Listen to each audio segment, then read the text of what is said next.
Hello everyone, welcome to Whiteleaf Worship. I am Ramya. Today I wanted to share a little devotion about time.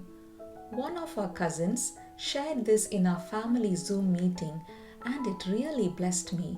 Hope it will be a blessing to you all as well. Time is one of God's greatest gifts. All of us are blessed with different talents in different measures, but the gift of time is the same for us all. It is the same 24 hours for everyone. The value of time arises from three facts. Number one, time is irrecoverable. We cannot get back this spent minute again. This precious evening will not return. All of the events that are taking place today will be a thing of the past. Number two, time is uncertain.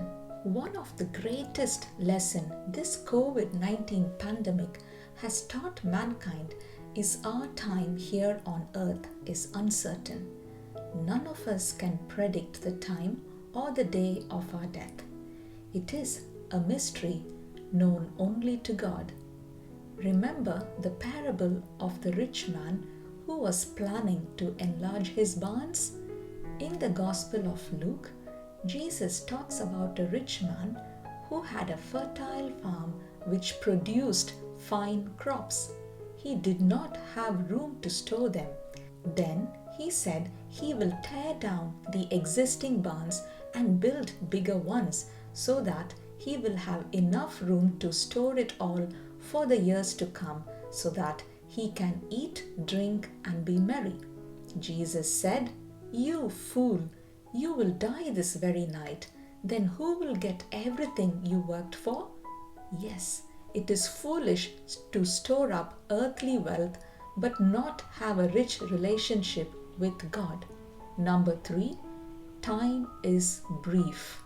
In the Bible, some people lived for more than 900 years during the Old Testament time.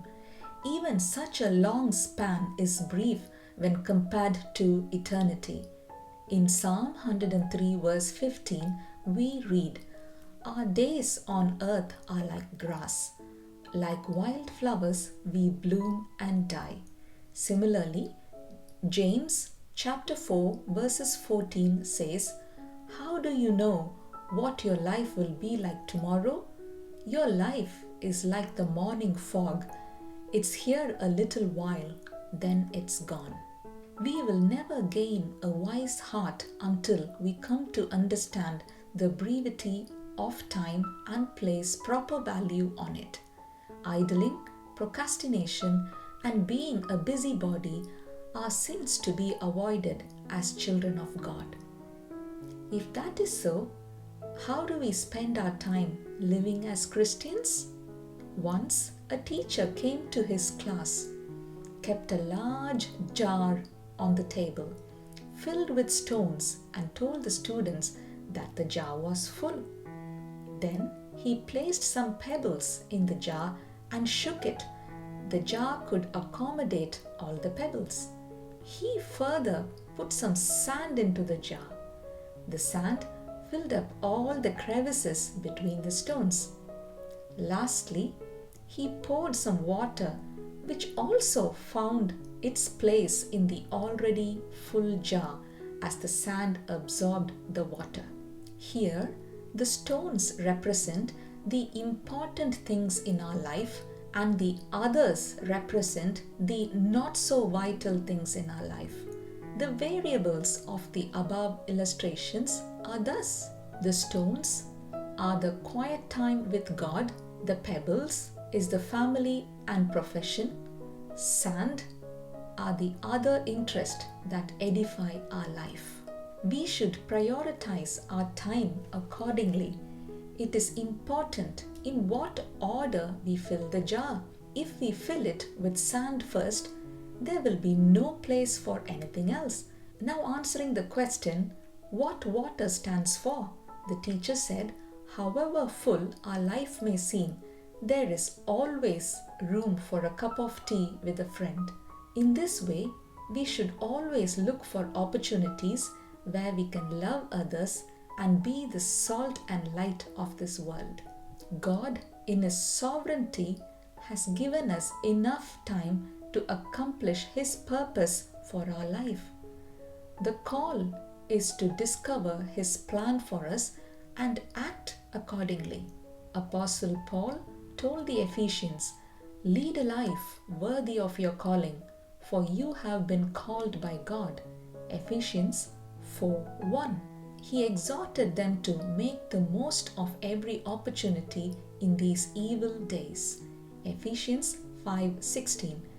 We should always remember time is God's gift to us, and what we do with our time is our gift to God. Wasting the gift of time insults the giver of time. To conclude, as believers who have received the Holy Spirit in us, let us all make the best use of the time which God has given us in this one lifetime on earth, doing His will.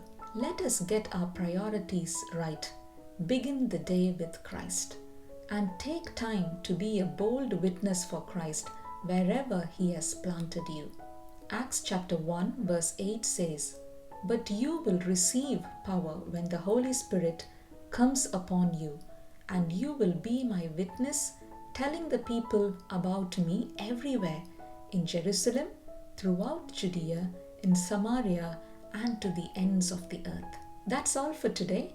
Thanks for listening. If you like this video, please share it with your friends so that it will be a blessing for them. God bless you.